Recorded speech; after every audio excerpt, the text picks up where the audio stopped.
This is the Iron Sharpens Iron movement, sharing insights into the power of people-centric leading.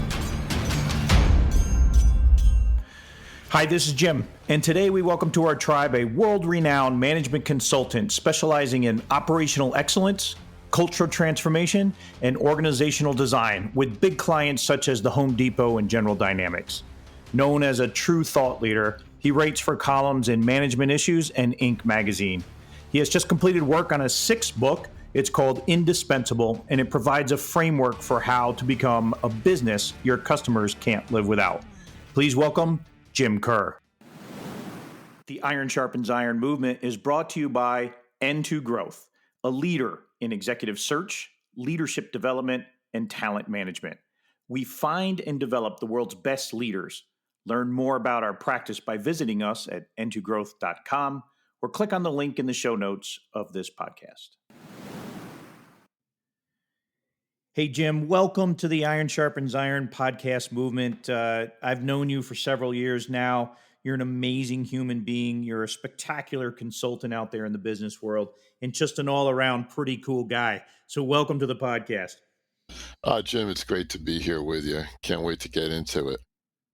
Awesome. Me too. I know, for our listening audience out there, we're taking this recording during the height of the coronavirus outbreak. We're like in day 5 or 6 of the national lockdown. And so it is around us all. There will be some context to this recording. We'll refer to some of this because, quite honestly, Jim, I think I'm going to try to get this podcast out to our listening audience in the next few days, just so it can help everybody out.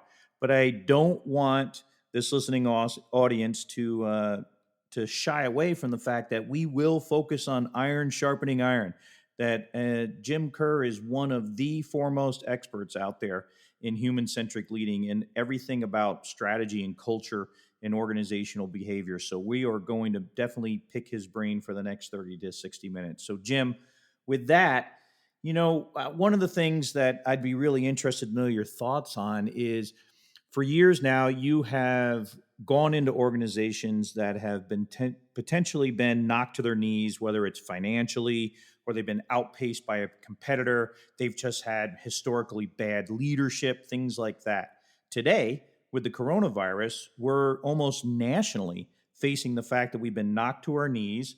And, I'd love to know some of those core foundational things that you think about when you go into an organization that is probably important for all of us to think about, not only when we're managing through a crisis, but what should an organization really be thinking about prior to a crisis and setting themselves up culturally? Wow, there's a lot to that question, Jim. The several things came to mind as I listened to you tee it up. The really interesting thing for me in my management consulting practice is, the national press is talking about this notion of being in it together during this crisis, and why I sort of respond to that is that it's that very theme of being in it together that I often promote with clients when we're trying to work through business crises. It even comes into play with vision work that I do with clients when we're trying to set a vision or manage transformation or recalibrate the culture for better alignment and so on. It's that notion that the leadership team, the top leaders, have to promote that notion that everybody's in it together, everyone's rowing in the same direction and so on. So I think the in it together theme that's being talked about in the press and in the media is very much an essential element of what has to be going on inside businesses today as they face the consequences of this worldwide pandemic. Another thing that I think comes into play is, I feel that top leaders really have to become really good storytellers. And what's part of storytelling, it seems to me, is the ability to communicate at all levels so that everybody understands what the business is trying to do, that the story includes the staff in it so that staff members can relate to what's being talked about as the vision for the company or what's required right now to get through the pandemic. So storytelling and crafting something that's really engaging and informative, and that talks to all levels of the organization, from the shop floor all the way up to the C-suite, is really an essential thing here. And then I would add a third thing, and that's the notion of continually coaching. Huh. Now more than ever, um, top leaders have to be willing to coach their people through this, and you know sort of be there for them. And I think the coaching thing it sort of plays in a couple of ways. One is continuing to promote the notion of being in it together, but also the opportunity to teach, and maybe it's here during the toughest of times that we can teach resiliency, and taking a deep breath, and making sure we're exercising and eating right, sleeping right, and that kind of stuff, just to help people, through this challenging time. Because there's no escape. We're all in it. Truly are all in it together. You know. Absolutely right. Yeah. Like I think like when the government says we're all in it together, they envision kind of that World War II scenario where everybody sacrificed for the greater good and all of that. And we are there. I mean, this is a national emergency. There's no doubt about that. When you promote this in it together kind of scenario, normally, let's take the coronavirus disaster out of the scenario, do you find that most people in corporate America or wherever you're teaching and instructing on these kind of things and actually executing on them, are they selfish? Are they inclined to be selfish, or is it more natural for people to be on the team? What do you think is kind of the norm out there, minus the crisis? Are people selfish and it's difficult to pass that we're in it together, or does it take a crisis to go, okay, all feelings aside, we are truly in it together? Well, generally speaking, I mean, my approach to helping clients drive change, set direction and driving change is a big part of what I do. At the highest level, it's those simple words, set direction, manage change, whatever that is, whatever the leadership team is trying to accomplish, requires them to Mm, set direction and manage the change necessary to achieve it, right? So, right. so for me, it always starts off with a vision story. What's the vision? Can we articulate it? Not a statement, not an elevator pitch, though those things have their place, but really be able to tell a vivid story where people can see exactly what you mean, and can see how not only how they can help you get there, but how they'll be successful when you do. So I think it has to start with some good storytelling, and that's sort of sets the um, boundary, or the frame, if you will, frame of reference for people, as you're driving change. So you're setting the direction by telling a story, and then the particulars, of course, are up to the individual. So your question about, are Mm, people naturally selfish or not? I think it all kind of depends. We are, in my opinion anyway, all self-motivated, right? There's mm, reasons why we work, and why we're trying to strive ahead, and that kind of thing. And those are probably driven as much by personal ambition as they are anything else. Selfishness is a different thing. I mean, it can mean that all you care about is yourself, or it can mean that you're driven through your own internal, you know, makeup, and you always want to do well. You always want to be excellent. World class athletes, I guess you could say, are selfish, um, yet they're yeah. working really hard to be excellent at what they do. And on the business side, I think there's a lot of professionals that strive to be excellent in what they do. And they could be perceived as selfish, but you're never going to become the best company in the world by one person. It's not going to just be cult of personality. It's got to be a team sport, and it requires that you lift everybody with you to create a winning culture, a winning team. I think that is. I'll be honest. I think that's a huge wake up call for myself, because I do a broad stroke on saying that term selfish quite a bit, and you are exactly right. There's nothing wrong with self motivation, because everybody has it, right? Everybody has their own internal drives, their own internal motivators, which is a good thing. And most high performing organizations, almost all of them, right, have that sense of individuals with high self motivation, and it doesn't mean for 1 second they're all selfish. And that's just a huge difference in the two. Yeah, that was a big wake up call for me. Well, That makes sense. and to your point, I mean, how do those winning businesses, winning teams, um, do it? They set really unambiguous goals. So, you know, everybody shares in it. So you think about the vision story, Super Bowl champions, the vision story is to win the Super Bowl. But when you describe that, right, you're talking about coming to work every day, practicing, working on your fundamentals, getting better at what you do, and executing excellently, and being willing to make mid-course adjustments, go in at halftime if you're behind, and adjust your game Yep. plan and so on. Those are all transferable practices into business and senior leadership. The top leaders have to be setting an unambiguous goal, and then be willing to make adjustments, as necessary to respond to what's going on. So when you talk about telling this story, this vision that's out there, uh, what forms have you seen to be the most effective? Is it literally someone standing in front of you and explaining this story kind of on a personal basis? Can he broadcast it over a virtual meeting? Can it be just in a newspaper form? In the company newsletter? What's effective, what's not, and what's the most important part about the story to connect with people? Well, I love the question, and thank you for it. The thing is, I think it's all of the above. You want to be able to take the story and deliver it in many different ways. There's sort of an adage in corporate communications, you have to say it 8 times in 8 different ways, and then finally somebody will understand what you're trying to communicate.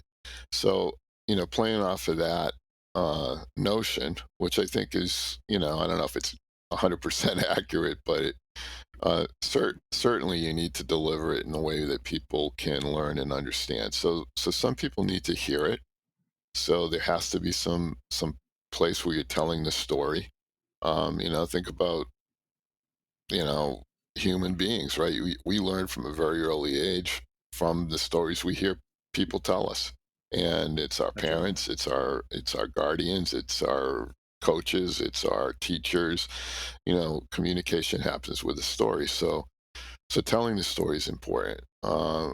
What I've done with several clients now over the last few years is, we've taken the story into different shapes and forms. One recently, we published a magazine, and it literally had a cover, and it had a table of contents, and there were several different articles, and all of them were about what the vision for the company was and what specifically had to happen in order to achieve it. And it was distributed and then discussed. We've had other clients that have taken the time to shoot videos, and they're these short little 2-3 minute videos, a whole series of them, sometimes 20 or 30 of them, to get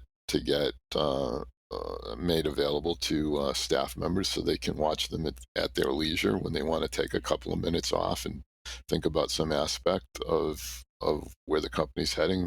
They choose one of those videos.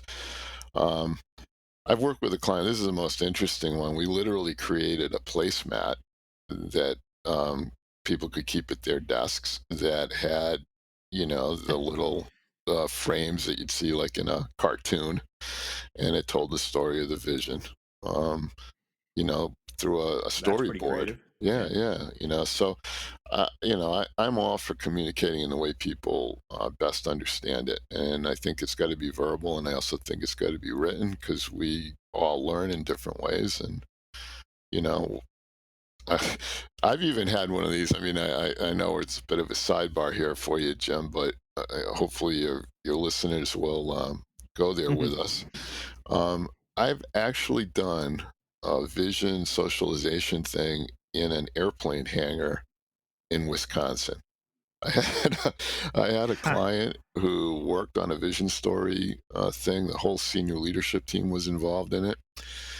They were really proud of the work that they did. I thought the work was excellent. I thought we really came up with something that was compelling. So we started to brainstorm how to best get that communicated to all the folks. And what they decided to do was they rented out a hangar, and they bussed half of the organization in the morning, and they had lunch, and then they bussed the second half in, and they started with lunch, and we created what amounted to, yeah, like a user group meeting. We had several booths. There were Huh. an executive in each booth, and we had them tell the story, and we had little trinkets, so just like in a at a conference, you walk around, and you get, here's a pen, here's a set of balls, golf balls, here's a squeeze ball, here's a whatever. And by the time they were done in that 4-hour period, they had heard the story from their top, 6, 7 executives about where they were heading, and what it meant to each person in the company. So, in that, I've got a couple questions that came out of that. The first one is, though, do you feel like the ability to do the story in whatever format it is, and especially that hanger scenario, do you believe one of the goals is not only allowing people to visualize where they would be, or imagine where they would be, but it's trust?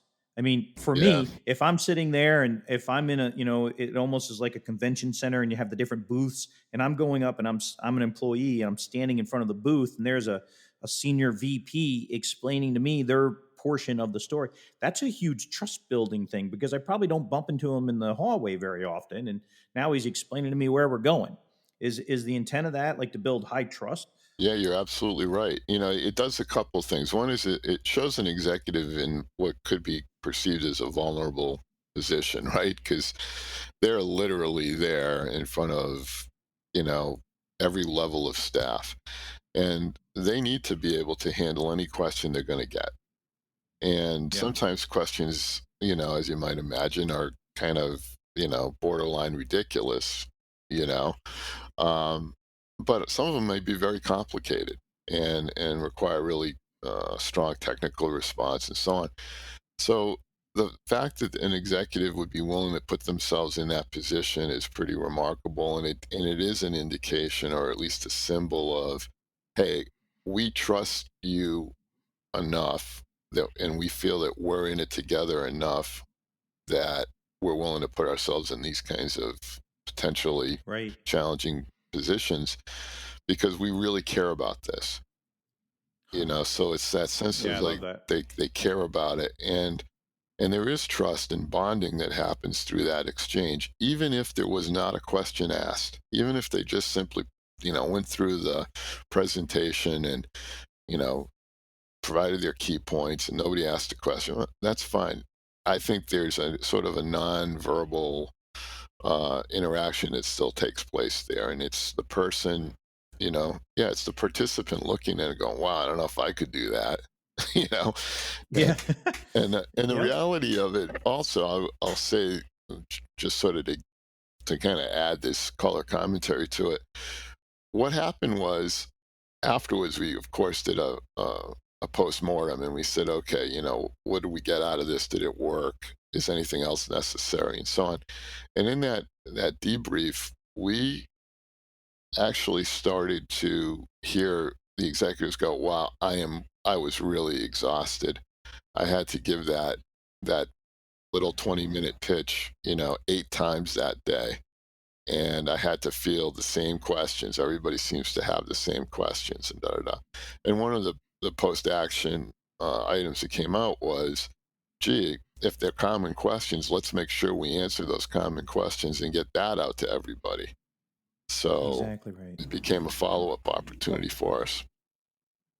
Well, another great advantage of that is, it is kind of a classic leadership thing about how leaders should walk around their organizations, literally, right? Right. Walk around their organizations, talk to people at all levels to get a sense of what really is happening. Here, they all came to them, but the realities were this was a great wake up call potentially for leaders because they didn't realize this was the common question, say, and all of that allows for better connection.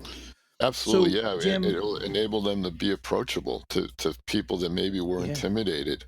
Oh wow, I never talked to the president before. So yeah, right.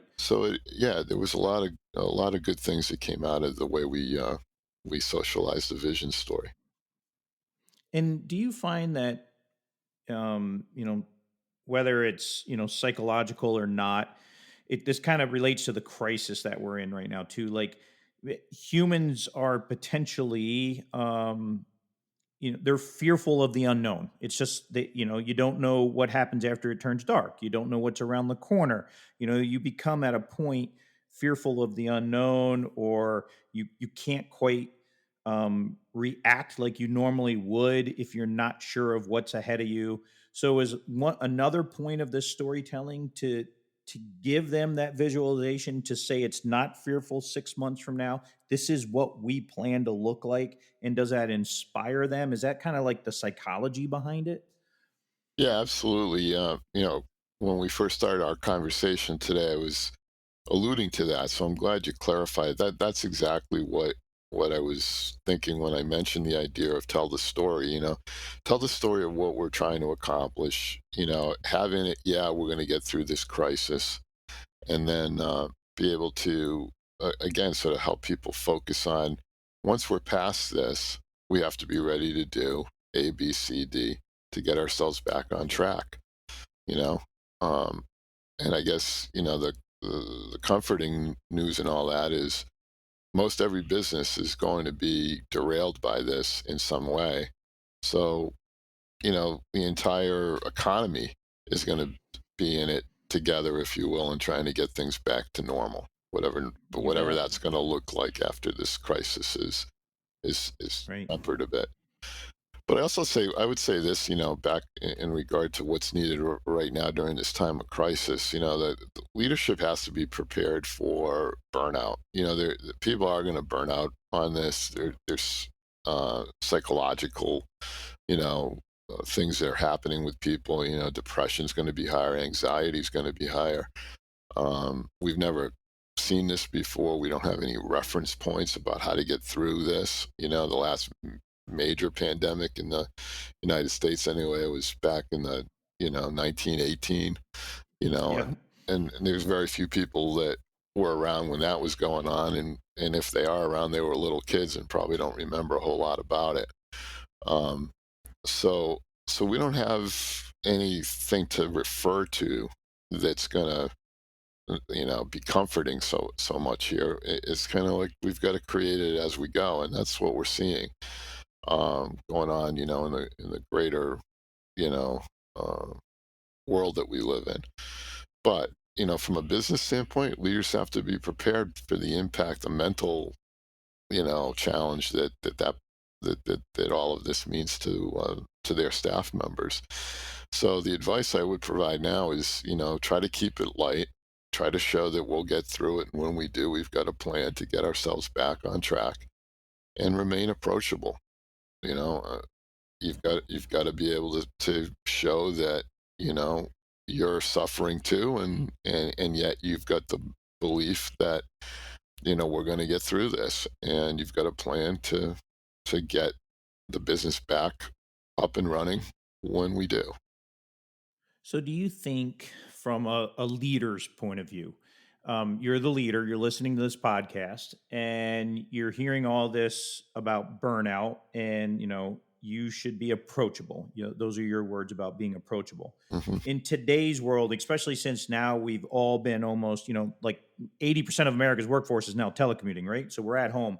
Do you think it's important for like a leader to show or to talk about or to text, or you create a TikTok or whatever, saying this is how I handle my day, this is how I handle, this is how I'm becoming resilient, I'm out for a walk around the block by myself, I want the rest of the team to go and do something too? Should they lead by example, but also be kind of visual to it in terms of approachability? Yes, yes to all of the above. I mean, all of these tactics that you outlined are techniques that can be applied, that to kind of help improve the way people feel about, being in it with you, you as the leader. Yep. So, Keeps coming back to that, doesn't it? yeah, I mean, About being in it together. Yeah. right. In some places,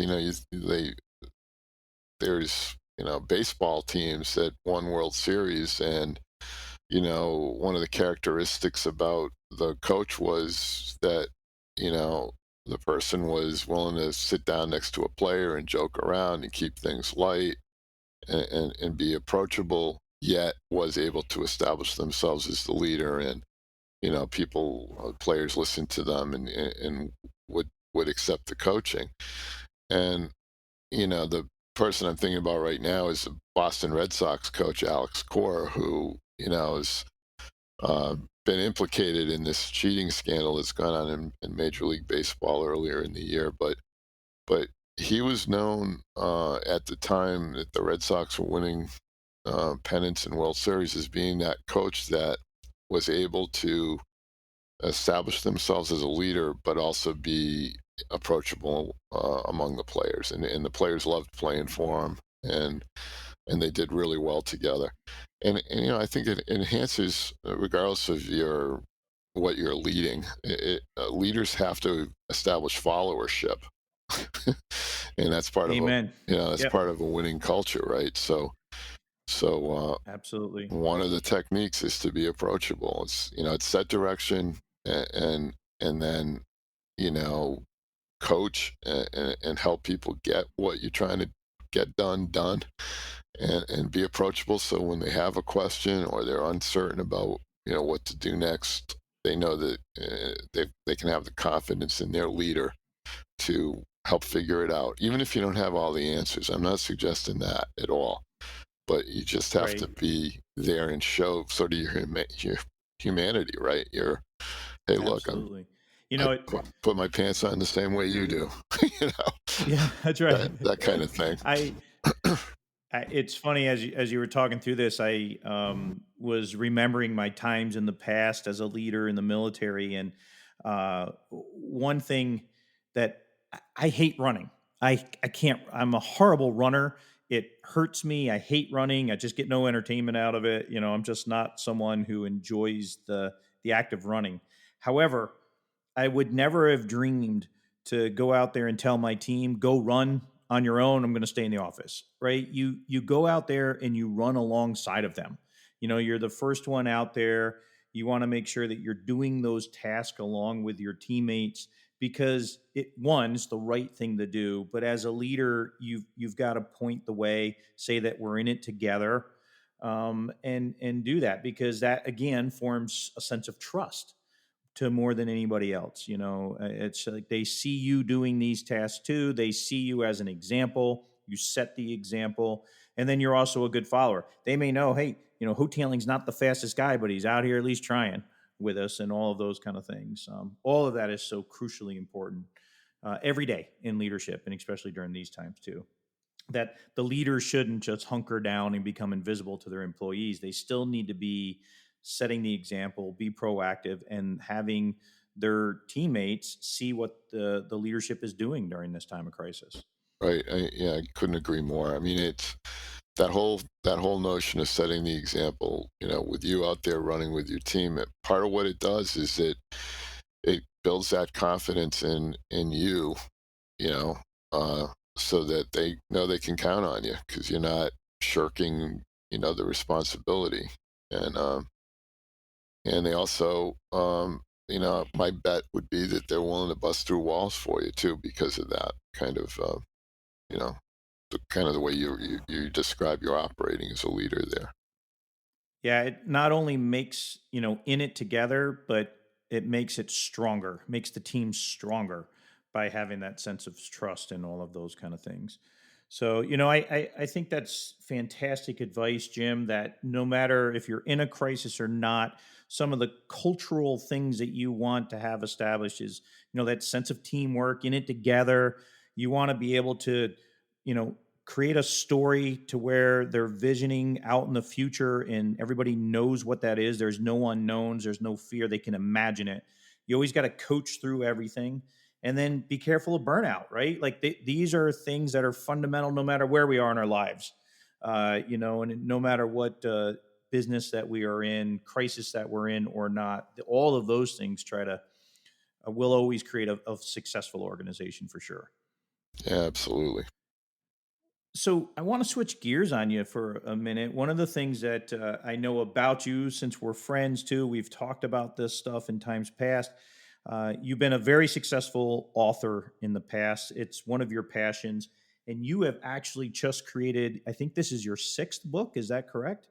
Yeah, number And six. it's number six, and Yeah. it's entitled Indispensable. I would love to know more about this new book that's getting ready to come out, and kind of what motivate, to write six books has got to take a lot of determination and motivation, self-motivation to do it. What motivated you to create this book, and the title, and kind of why? Well, again, thanks for the question. The thing with this book is, um, what I was finding was my clients were struggling with this idea about how do I become a disruptor? How do I become the leading business in my industry? And as I started to work with them and sort of work through the answers, and the answers are always a bit different, depending on the client, the business they're in, and their capabilities and resources and so on. But what was striking to me was we kept landing time and again on the same sort of six things. Now, the content of these six things would be different, but it boiled down to these six things. So then I started to play around with the notion of writing about it. And I started to, as I often do. I've got a couple of different columns that I write for. I write for Inc., and I also write for a UK-based uh, magazine called Management Issues, and Hmm. those are great places for me to kind of work through some of my ideas and get them out there and publish, and then see how people react to them.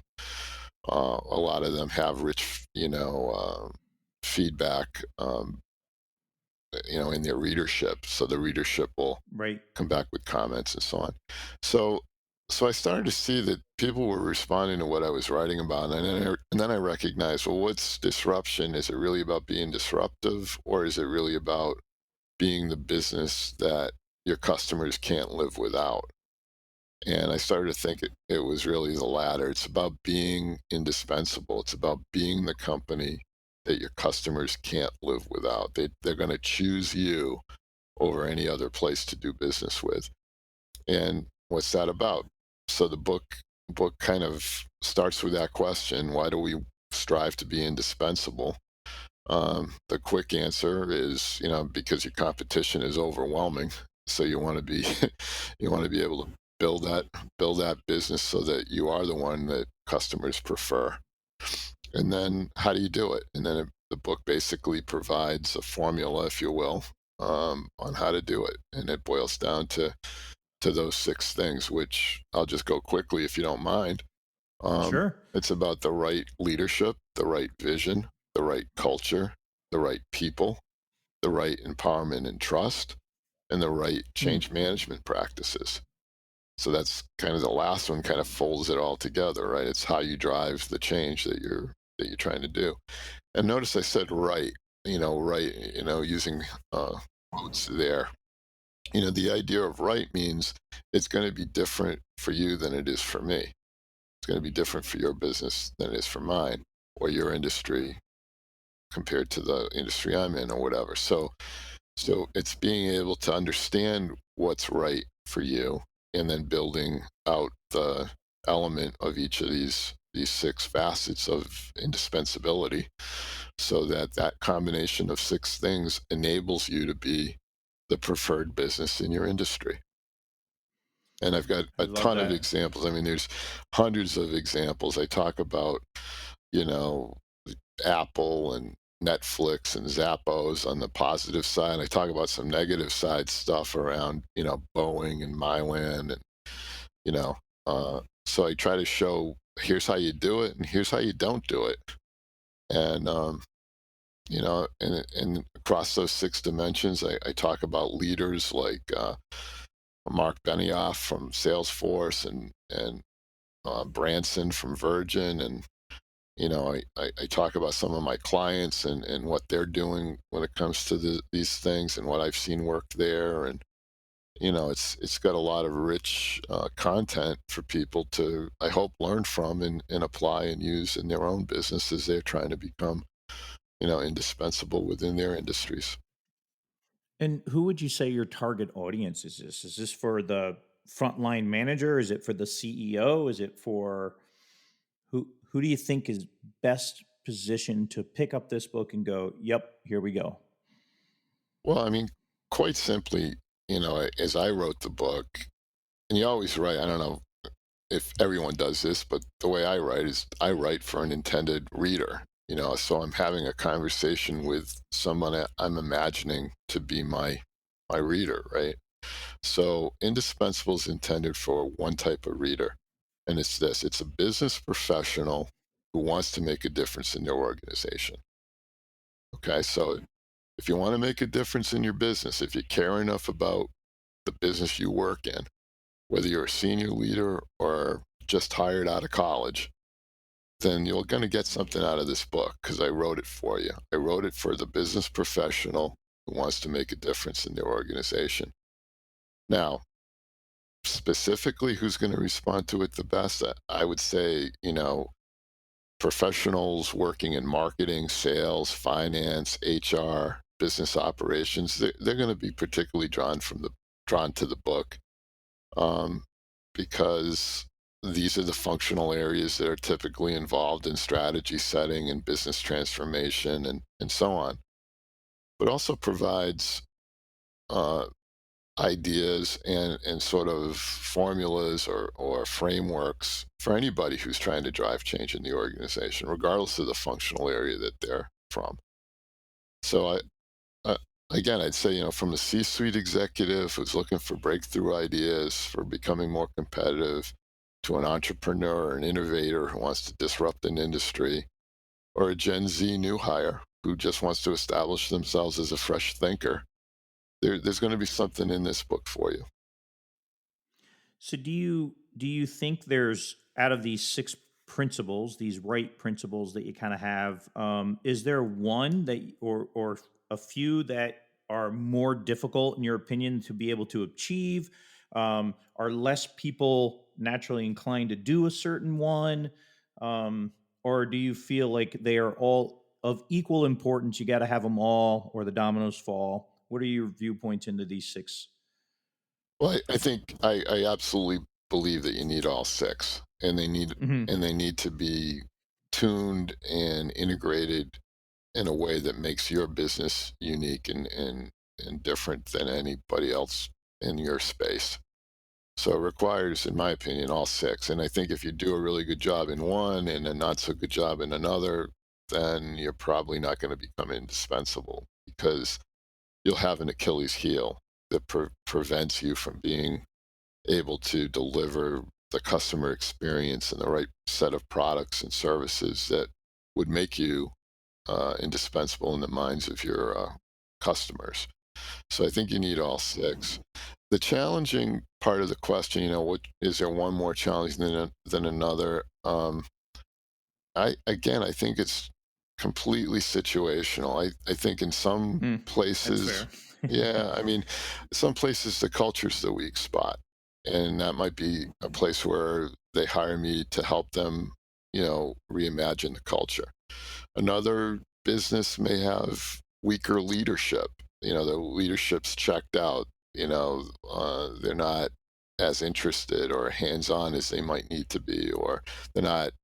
They're basically are maybe not not recognizing it, but in a lot of places that I've been asked to help, there's leaders that are basically of the mindset of, say what I do, not what I'm doing, Oh, do you what I'm bet. telling you to do, Yeah. that kind of thing. Yep. Um, Yep. You bet. So there's that, and then there's trust. The trust and empowerment thing's another big issue for a lot of businesses that I've been working with lately. And it's kind of the idea of, well, I've got an empowered workforce, but when I go in and look at what they've got, because I do a lot of work in organizational development, talent management, culture. So I'm looking at that stuff and I recognize, well, you haven't enabled your workforce. You haven't prepared. There's weak preparedness. So Mm. how can you empower somebody? Because empowerment means they're prepared to make the, ground level decision without having to escalate it up the management chain um, for permission. They know how to do their job. They've got the tools that they need, and they're prepared to do it, and so on. So that all of them can be challenging depending on the client and their current situation. It all depends. Right. Yeah, no, it Yeah. truly Yeah. does. And that's why a lot of the work that I do starts off with some form of baselining and assessment. You've got to get a good handle. When I parachute into a client organization, it's like, you know, you're parachuting into a burning building. The only reason why they're hiring a consultant is because something's not working the way it should. So So true. so you gotta, what do you do when you're a paratrooper, firefighter, parachuting into a situation that's burning? The very first thing you do is assess it. Where are we? What's going on? What's around me? What's the situational awareness that I need in order to fight this fire? And same is true here, and again, I'm being a little melodramatic, I know, but we when you land in a client site as a consultant, the very first thing you got to do is assess where you are and where are people coming from, and if you can do that formally, people are willing to tell you. They'll tell you what's not working for them if you ask. So, Oh, yeah. All right. so Yep. I always try to create some, ways of surveying, workshops, interviews, and so on, just to get a sense of what's going on. And then, from there, based on the baseline, I start to identify things that need to get adjusted in order to achieve the vision that we've probably jointly established somewhere early on in an engagement. What are we trying to do? So that's how you One do of your this kind of work. techniques, Jim, is one of your techniques to, like, when you say people will tell you really what's going on, is your technique to try to find those people, as in, like, leadership will probably paint one picture, but the shop steward's got a very different reality. Do you try to, is there a technique that you want to make sure you're getting to the truth tellers, and where do you normally find them at, and all of those kind of things? Yeah, for sure. What I tend to do is I kind of try to cut it in at least three ways. So the first one is the executive interviewing. So I want to start off with the senior leadership team and have one-on-ones. Because what's interesting is not only will I get one story from maybe the hiring executive, but I'll get a different story from one of their colleagues at the same level in the organization. So I want to get those different points of view, at least in my head, so I can Right. assess what's going on. Then the second cut at it is the middle management team. And what I tend to do then is I have workshops. They're not so much one on one, although I may do some one on one work as well, but I'll at least at a minimum schedule some workshops that have multiple players involved so I can hear from them what's going on. And then the third level is the troops in the trenches, right? It's the people doing the work. And whether it's on the shop floor or in the office cubicle, I want to work with them as well. So I'll do usually one or both of these techniques, and then again, maybe a series of workshops, maybe by functional area. So I can understand, gee, this is marketing's point of view, and I'm talking to the ground level marketing people, and here's the manufacturing point of view, and I'm talking to the people on the shop floor, and getting that perspective. And again, I tend to work with organizations of fairly good size. So sometimes I have to use a survey instrument to really collect perspective. So might use that as well. So it all depends, but I always try to get at all three levels, the strategic, the tactical, and the operational layers of a business, so that when I come forward with recommendations, they're well conceived, and I've thought about all elements of what comprises that enterprise. I love that. And as long as you feel you have the good situational awareness, these six principles that you have in Indispensable will lead you down that road to become an indispensable organization. Yeah, absolutely. That's the idea. And what I thought was kind of cool about it is, like I said, when you first asked the question, regardless of the company, it always seemed to boil down to these six things and getting those aligned That's so and interesting. and right for the organization. It's kind of interesting that like a lot of things, people overcomplicate the ability to lead or leading organizations or anything like that, but there's a fairly good set of established principles to being a good leader and to also leading organizations. And like with these six core functions that you have here identified, I just think at the end of the day, it's a matter of executing on them, right? Like if you've identified these six things, even if you had them right, at the end of the day, it's about the action of leading, right? It's doing it. Because if you move out on it, then again, to your point, no matter the industry, you'll probably be successful. If you have these all established, you just have to execute on them. Yeah, absolutely. They've got to be. It all boils down to execution always, right? So Yeah. we can have the best game plan, but we may not win the game if we don't execute it well. Well, Jim, I'll tell you what, I love picking your brain. You have seen a lot of things in your career. And I think in times like we are in today, these crisis scenarios, we're glad to have people like you around to give us some awesome guidance, not only about really how to frame things about the understanding of being in it together and what that truly means about being able to give people that vision, coaching them, leading them through things, be very cognizant of resiliency and watch out for that burnout. But I think we're all going to be looking forward to your new book coming out too, and really digging down deeper into these six principles that will make us all indispensable at the end of the day. So thank you very much for your time today in our podcast. Yeah, Jim, thank you. I'm honored to be one of your guests. We always have great conversations, and I think we captured a really good one today. So thank you for that opportunity. You bet. And always welcome back to our tribe for another podcast, because I'm sure they'll be asking for more Jim Kerr, that's for sure. So thanks again, Jim, and have a great day. Thanks for joining our leadership movement this week, talking to Jim about being in it together, how we can truly shape the culture of our organizations. Don't forget our show notes are posted on the website with key leader takeaways and suggested action plans. Be sure to subscribe to the podcast and tell a friend so we can continue to build our tribe. Join our Facebook group to get even more behind-the-scenes action and exclusive content for leaders. Until next time, remember that iron sharpens iron. Make yourself and others around you better every single day.